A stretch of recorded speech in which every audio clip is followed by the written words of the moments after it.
बिस्मिल्लाहिर्रहमानिर्रहीम। एक रात जगमोहन की बहन रशी इमरान बलादरी के घर से गई तो फातिमा आ गई।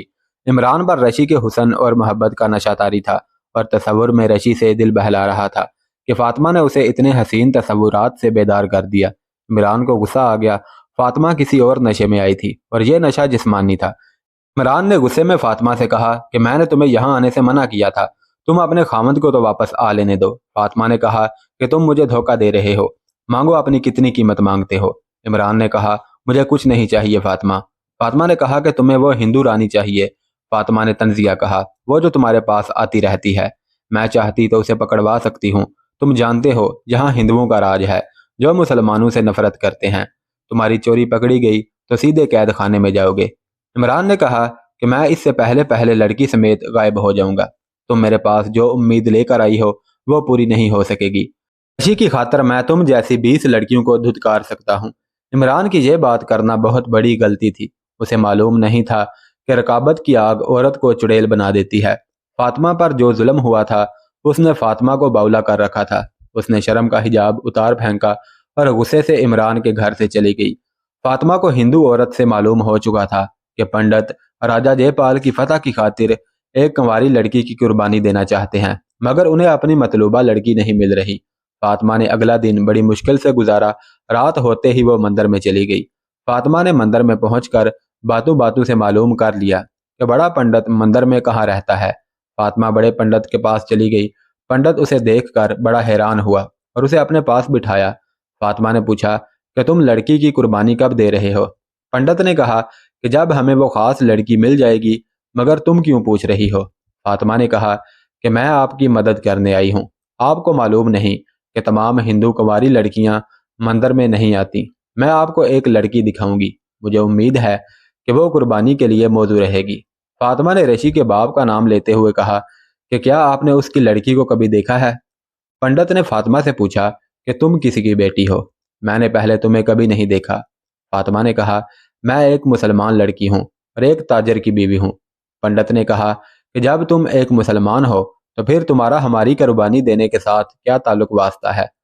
तुम्हारे दिल में जो कुछ है मुझे बता दो। पंडित और फातिमा जिस कमरे में बैठे थे वह मंदिर के साथ मिला हुआ था। किसी मुसलमान को मंदिर के अंदर कदम रखने की इजाज़त नहीं थी। कोई मुसलमान किसी हिंदू के घर में दाखिल नहीं हो सकता था, क्योंकि हिंदू मुआशरे में मुसलमान को नापाक समझा जाता है। पंडित को फातिमा के मुतल्लिक पता चला कि वो एक मुसलमान लड़की है, तो पंडित ने फातिमा को घर से निकाला नहीं। वो चौंका या बिदका भी नहीं था। वो जान गया कि यह हसीन और जवान साला लड़की किसी और मकसद के लिए आई है। पंडित घाघ और खरांट आदमी था। उसने फातिमा को गहरी नज़रों से देखते हुए कहा कि तुम्हारे दिल में जो कुछ भी है वह मुझे बता दो। फातिमा तजर्बाकार और खरांट नहीं थी, वो तो बस रकाबत की आग में जल रही थी। वह अपने बाप, अपने शोहर रशी और इमरान बलादरी से बदला लेना चाहती थी। फातिमा की तमाम तर तकरीबी कार्रवाइयाँ बिच्छू के डंग की तरह तैयार और मुस्तैद हो गई थी। उस पर शैतानी कुव्वतों ने कब्जा जमा लिया था। फातिमा ने पंडित के जवाब में अपने कपड़ों के अंदर से एक कपड़े की बनी हुई थैली निकाली और पंडित के सामने रखते हुए पंडित की आंखों में आंखें डालकर बोली कि बस मैं जिस लड़की का कह रही हूँ आप उसकी कुर्बानी दे दें। पोटली में सोने के सिक्के हैं, फातिमा ने राजदारी से कहा।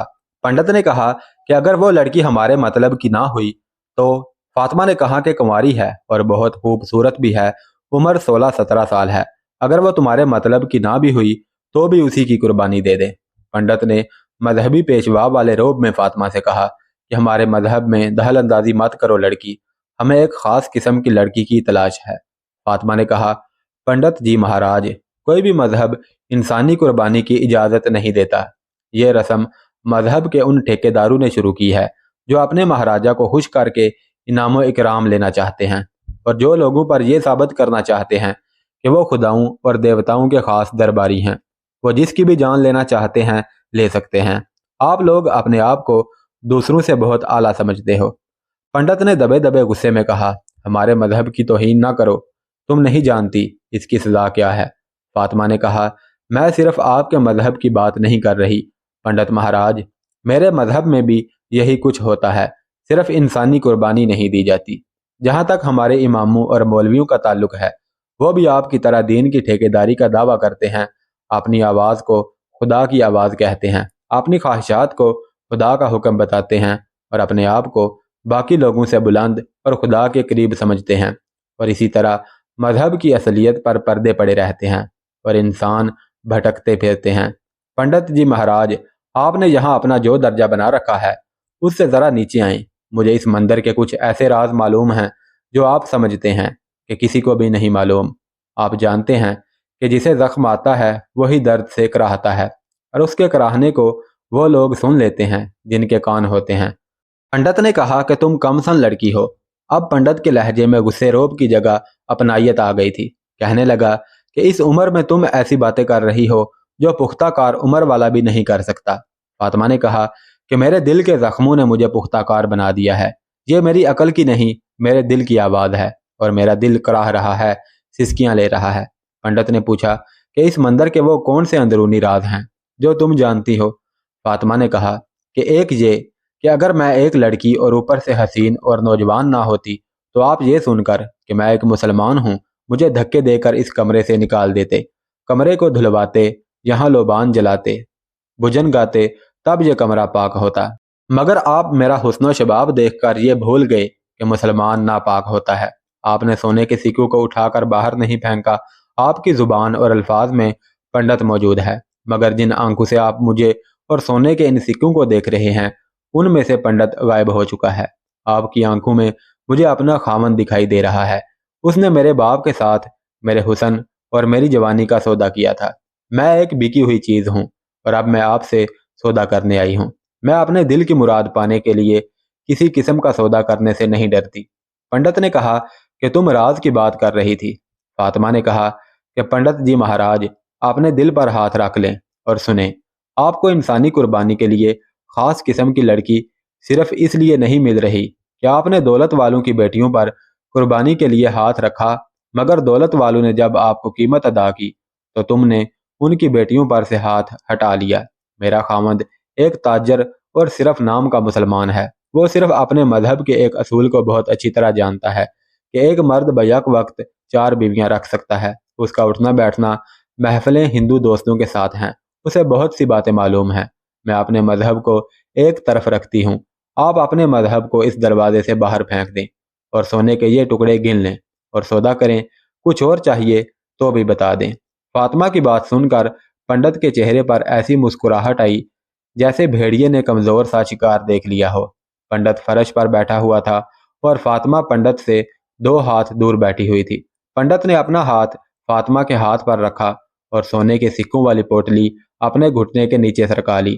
فاطمہ نے بھی اپنا ہاتھ پنڈت کے ہاتھ پر رکھ دیا اور پنڈت سے کہا کہ میں کیسے یقین کر لوں کہ میرے ساتھ دھوکہ نہیں ہوگا۔ پنڈت نے شرابی اور مخمور لہجے میں کہا کہ تم اس لڑکی کو اپنے راستے سے ہٹانا چاہتی ہو، ہٹ جائے گی۔ فاطمہ نے کہا کہ اگر اس کے باپ نے بھی تمہاری مٹھی گرم کر دی تو پھر کیا ہوگا؟ پنڈت نے کہا پھر بھی وہی ہوگا جو تم چاہتی ہو۔ مندر کے اس کمرے کا دروازہ کھلا ہوا تھا۔ پنڈت نے ٹانگ لمبی کر کے دروازے کا ایک کواڑ بند کر دیا۔ فاطمہ نے ہاتھ بڑھا کر دوسرا کواڑ بھی بند کر دیا۔ مندر میں رکھا ہوا اندر کا بت خاموش تھا۔ پنڈت کے کمرے میں رکھی ہوئی مورتیاں خاموش تھیں۔ مندر کی گھنٹیاں خاموش تھیں۔ پنڈت کے کمرے میں 2 انسانوں کی سانسوں کا شور تھا۔ فاطمہ اور پنڈت ایک جسم ایک جان بن چکے تھے اور ایک دوسرے سے اپنی اپنی ہوس کی آگ اور پیاس بجھا رہے تھے، اور شیطان کھڑا اپنی کامیابی پر مسکرا رہا تھا۔ دوسری طرف رشی اپنے گھر میں محو خواب تھی۔ عمران بلادری اپنے گھر میں محو خواب تھا۔ وہ دونوں خواب میں ایک دوسرے کا تصور کیے بیٹھے تھے، مگر مندر کے اس شیطانی کمرے میں انسانی شیطان ان کے خوابوں کا سودا کر چکے تھے۔ اگلے دن کا سورج طلوع ہوا۔ عمران حسب معمول تیار ہو کر راج محل جانے کے لیے گھر سے نکلا۔ فاطمہ کے گھر کے سامنے سے گزرتے ہوئے اسے اچانک آواز سنائی دی۔ وہ رک گیا۔ یہ آواز فاطمہ کی تھی۔ اس نے پیچھے مڑ کر دیکھا تو فاطمہ چلمن سے منہ باہر کیے اسے دیکھ رہی تھی۔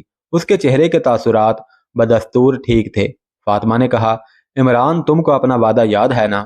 عمران نے اسے دیکھا تو بہت غصہ آیا، مگر وہ خاموش رہا اور آگے بڑھ گیا۔ عمران راج محل پہنچا تو سیدھا اس کمرے میں گیا جہاں 2 غزنی کے قیدیوں کو رکھا گیا تھا۔ راجہ کے کہنے پر ان کی بیڑیاں اتار دی گئی تھیں۔ اب وہ ایک طرح سے محل میں آزاد تھے۔ ان کے کھانے کا، رہنے کا VIP بندوبست کر دیا گیا تھا، کیونکہ انہوں نے راجہ کو محمود غزنوی کے جنگی راز دینے کی بات کر لی تھی۔ عمران نے ان کو کہا تھا कि वो राजा को झूठ मूठ के राज बताकर राजा को अपने एतमाद में ले लें। आज भी इमरान सीधा गजनी के कैदियों के कमरे में गया और उनको कहा कि वो राजा को धोखे में रखें और उसके मंजूर नज़र बन जाएं। जिस वक्त वो कासम और औरेजी को राजा को एतमाद में लेने की बात कर रहा था, उधर इमरान की मोहब्बत पर मौत झपट रही थी। रात फातिमा ने मंदिर में जाकर बड़े पंडित को शीशे में उतार कर पूरा प्लान कर दिया था। रशी घर में ही मौजूद थी, तमाम अफराद भी घर में मौजूद थे। उनको शंख और घंटियों की आवाज़ सुनाई देने लगी और बच्चों का शोरगुल भी साथ ही सुनाई दे रहा था। रशी अभी बचपन के शुगल से गुजर रही थी। वो भी दौड़ती हुई तमाशा देखने बाहर आ गई। गली में एक जुलूस आ रहा था। सबसे आगे बड़े मंदिर का बड़ा पंडित हाथ में घंटी बजाते हुए आ रहा था। उसके पीछे 4-5 पंडित और 7 मंदिर के बालक थे। वो भी शंख और घंटियां बजा रहे थे। उसके पीछे एक खुशनुमा पालकी थी जो 4 आदमियों ने उठा रखी थी। पंडित भजन गाते हुए आ रहे थे। उनके पीछे तमाशाइयों का जुलूस था। रशी अपने दरवाजे में खड़ी जुलूस को देख रही थी। बड़ा पंडित उसके पास आकर रुक गया और उसका नाम पूछा। रशी को अचानक याद आ गया कि उसके बाप और भाई ने उसे पंडितों के सामने जाने से मना किया हुआ था। वो घबरा गई। उसने अपना नाम ना बताया। अचानक एक तरफ से आवाज आई, उसका नाम रशी है। रशी का बाप और माँ भी बाहर आ गई थी। रशी खौफ से पीछे हटने लगी। पंडित के चेहरे पर हैरत और मुसरत का मिला जुला तासुर था, क्योंकि रशी उसके तस्वुर से भी ज्यादा खूबसूरत थी। पंडित ने कहा कि इंदिरा देवी ने इसी को मांगा है। रशी की माँ चिल्लाती हुई आगे बढ़ी, नहीं महाराज, ये वो लड़की नहीं है जिसकी आपको तलाश है। रशी अपने दरवाजे के पीछे हटने लगी। एक पंडित ने आगे बढ़कर उसका बाजू पकड़ लिया। बड़े पंडित ने पालकी आगे लाने को कहा। पालकी आगे लाई गई। पंडित ने कहा कि यह हुक्म देवी का भी है और राजा का भी।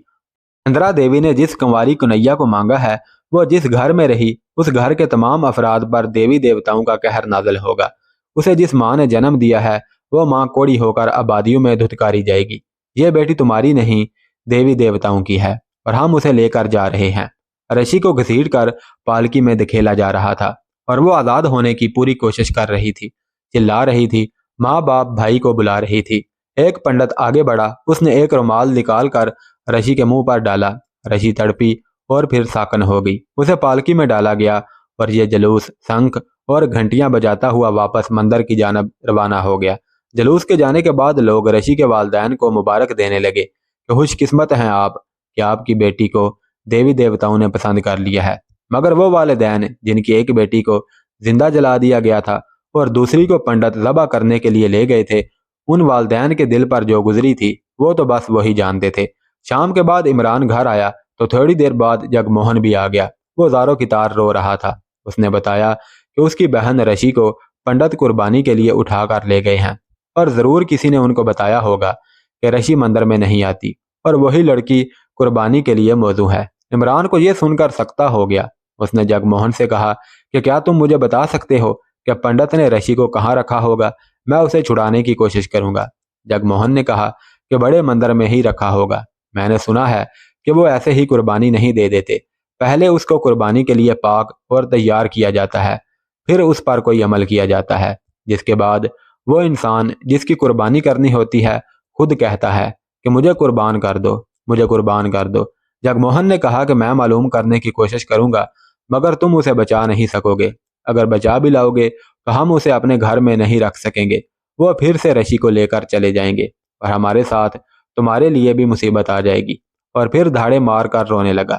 जब जरा संभला तो बोला कि मैं इस मजहब में नहीं रहना चाहता, मुझे अपने मजहब से घिन आने लगी है। इमरान ने कहा कि तुम्हारे मजहब में घिन आने के अलावा और रखा ही क्या है? अपनी मजहबी किताबें पढ़कर देख लो।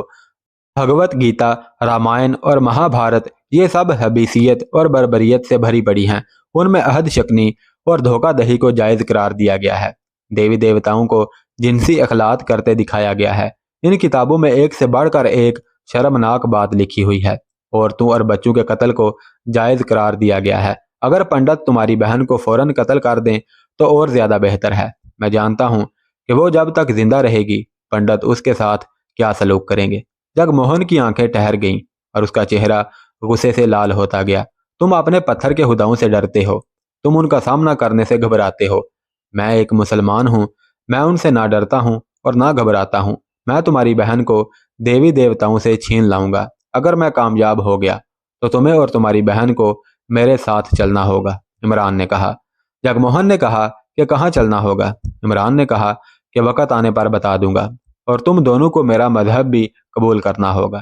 جگموہن نے کہا کہ میں وعدہ کرتا ہوں کہ تم ہمیں اپنے ساتھ کہیں دور لے جاؤ، ہم تمہارا مذہب بھی قبول کر لیں گے اور میری بہن تمہاری بیوی ہوگی۔ عمران نے کہا لیکن میں رشی کو اس لالچ میں پڑھ کر نہیں بچاؤں گا کہ اسے بچانے کے بعد بیوی بنا لوں، بلکہ میں تمہارے دیوتاؤں کو شکست دینا چاہتا ہوں۔ میں بھیڑیوں کے منہ سے شکار چھیننے کا فیصلہ کر چکا ہوں، اس کی خاطر میں اپنی جان بھی دینے کو تیار ہوں۔ میں تمہارے راجا کو بتانا چاہتا ہوں کہ مسلمانوں کے اللہ کے سامنے تمہارے پتھر کے خدا کوئی حیثیت نہیں رکھتے۔ تم چلے جاؤ جگموہن، اور جا کر آرام کی نیند سو جاؤ۔ موہن چلا گیا۔ عمران کی جذباتی کیفیت آگ کی سی بن گئی تھی۔ پہلے وہ غزنی کے 2 جنگی قیدیوں کو فرار کرانے کے منصوبے سوچتا رہتا تھا۔ ان کے فرار کو وہ اس لیے ضروری نہیں سمجھتا تھا کہ وہ راجا کی اذیت ناک تکالیف سے بچ جائیں گے، بلکہ اس لیے کہ راجا ان کی خدمت مہمانوں کی مانند کر رہا تھا۔ فریزی اور بلخی دونوں جوان تھے۔ اسے ان کی طرف سے یہ خطرہ نظر آنے لگا تھا۔ راج محل میں ایک سے بڑھ کر ایک حسین دوشیزائیں خدمات سر انجام دے رہی تھی۔ اگر ان میں سے کوئی ایک بھی ان قیدیوں کے حرم میں داخل کر دی گئی تو نتیجہ بہت بھیانک نکلے گا۔ یہ دونوں اپنے ملک اور مذہب کو بھول کر راجا کے ہی ہو کر رہ جائیں گے، اور محمود غزنوی کی فوج کے لیے خطرہ بن جائیں گے۔ عمران ان دونوں کے فرار کے متعلق پریشان ہو رہا تھا کہ ساتھ میں رشی والے سانحہ نے اسے ہلا کر رکھ دیا۔ اب ان دونوں کے ساتھ ساتھ اسے رشی کو بھی ظالم پنڈتوں کے چنگل سے چھڑوانا تھا۔ وہ رشی کو دل میں بسا چکا تھا اور وہ اس کے لیے ایک جذباتی کیفیت بن چکی تھی۔ ان ہندوؤں نے مسلمانوں کے اللہ کو للکارا تھا تو عمران نے ارادہ کر لیا کہ میرے اللہ کو للکارنے والے ان سب بت پرستوں کو میں نے شکست دینی ہے۔ وہ سوچتا جا رہا تھا۔ سوچتے سوچتے اس کا دماغ تھک گیا۔ عمران نے اوپر دیکھا تو ایسا لگا جیسے چھت پر ایک ستارہ چمکا ہو۔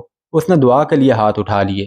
اس کی آنکھیں بند ہو گئیں اور ان سے آنسو جاری ہو گئے، اور وہ گڑ گڑا کر دعا کرنے لگا، اے رب ذوالجلال، میں جو کچھ کر رہا ہوں تیرے نام کی خاطر کر رہا ہوں۔ مجھے ہمت اور استقلال عطا فرما کہ میں کفر کی اس دھرتی پر ثابت کر سکوں کہ تیری ذات برحق ہے۔ میں کوئی گناہ نہیں کر رہا، میری نیت سچی ہے اور تو نیتوں سے بھی اچھی طرح واقف ہے۔ اگر میری نیت میں گناہ ہوتا تو فاطمہ مجھ سے ناراض ہو کر نہ جاتی۔ تو دیکھ رہا ہے کہ اس دلکش لڑکی نے مجھے کیسے کڑے امتحان میں ڈال دیا تھا اور میں کس طرح اس پر پورا اترا تھا۔ مجھے روشنی دکھا میرے مولا، میری مدد فرما میرے مولا۔ اگر میں اپنی ذات کے لیے یہ سب کر رہا ہوں تو مجھے زندہ نہ رکھ، گناہ سے پہلے پہلے میری جان لے۔ اے رب ذوالجلال، اپنے نام کی لاج رکھ، آمین۔ اس نے منہ پر ہاتھ پھیرے تو اس کا ذہن خالی ہو گیا اور وہ سر جھکا کر کھڑا رہا۔ اچانک اس کے ذہن میں بجلی سی چمکی۔ وہ تیزی سے اپنے بکس کی طرف گیا، اسے کھولا اور اس میں سے خنجر نکال کر اسے نیفے میں اڑسا اور باہر نکل گیا۔